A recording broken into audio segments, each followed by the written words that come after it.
સુરતમાં આવાઝ સેવાભાવી ટ્રસ્ટ દ્વારા ઉધના વિસ્તારમાં આવેલા સપ્તશૃંગી માતાના મંદિર પાસે મહારક્તદાન અને આરોગ્ય તપાસ શિબિરનું સુંદર આયોજન કરાયું હતું. સુરતમાં આવાઝ સેવાભાવી ટ્રસ્ટ દ્વારા ઉધના વિસ્તારમાં આવેલા સપ્તશૃંગી માતાના મંદિર પાસે મહારક્તદાન અને આરોગ્ય તપાસ શિબિરનું આયોજન કરવામાં આવ્યું. આ શિબિરમાં મોટી સંખ્યામાં લોકોએ ઉત્સાહપૂર્વક ભાગ લઈને રક્તદાન કર્યું અને આરોગ્યની તપાસ કરાવી. આ શિબિરમાં નિષ્ણાંત તબીબોની ટીમે આંખ, હાડકાં અને હૃદય સંબંધિત રોગોની મફત તપાસ કરાવી. રક્તદાન શિબિરમાં યુવાનોથી લઈને વૃદ્ધો સુધીના લોકોએ ઉત્સાહ સાથે ભાગ લીધો. આ કાર્યક્રમને સફળ બનાવવામાં શ્રદ્ધા blood bank unity hospital, Swami Vivekananda નેત્ર મંદિર અને સાફલ્ય ક્લિનિકનો વિશેષ સહયોગ રહ્યો. આ તમામ સંસ્થાઓએ પોતાના નિષ્ણાંત તબીબો અને સંસાધનો મોકલી સેવા કાર્યમાં યોગદાન આપ્યું. કેમેરામેન હકીમ શેખ સાથે વસીમ હાસમીનો રિપોર્ટ, આઝાદ ન્યૂઝ, સુરત. મારું નામ જયવંત ખેરનાર છે. હું આવાસ સેવાભાવી ટ્રસ્ટનો પ્રમુખ છું.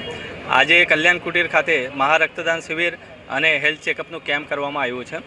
આ રક્તદાન કેમ્પ છત્રપતિ શિવાજી મહારાજની જન્મ જયંતિ નિમિત્તે કલ્યાણ કુટીર ખાતે કરવામાં આવ્યું છે.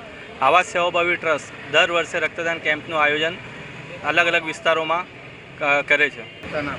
આવાસ સેવાભાવી ટ્રસ્ટ દ્વારા 18 વર્ષથી બ્લડ ડોનેશન કેમ્પ કરવામાં આવે છે, જેમાં ઉધના, પાંડેસરા, નીલગિરી, લિંબાયત, ડિંડોલીના અનેક નાના મોટા ગ્રુપોનો સાથ સહકાર હોય છે.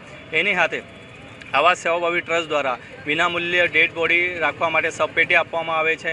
જે કોઈનો એક્સિડન્ટ થયો હોય એ એક્સિડન્ટમાં કાયદાકીય સલાહ સહકાર આપવામાં આવે છે. લેટ્રિન ચેર વોકર જેવી સામાજિક કામો કરવામાં આવતા છે. બ્લડ ડોનેશનમાં કોઈ ટાર્ગેટ નહીં હોય. બ્લડ ડોનેશનમાં તમે જેટલી યુનિટ કરો એ કોઈની જિંદગી બચાવે. સ્વૈચ્છિક રક્તદાન અત્યાર સુધી 108 જેવી થઈ ગઈ છે અને 4 વાગ્યા સુધીનું દરેક રક્તદાતાઓને અમને સમય આપ્યો છે. જેવી રીતે આ લોકો રક્તદાન કરે છે તો 200-250 જેવી યુનિટ આજે કલેક્ટ થઈ શકે છે.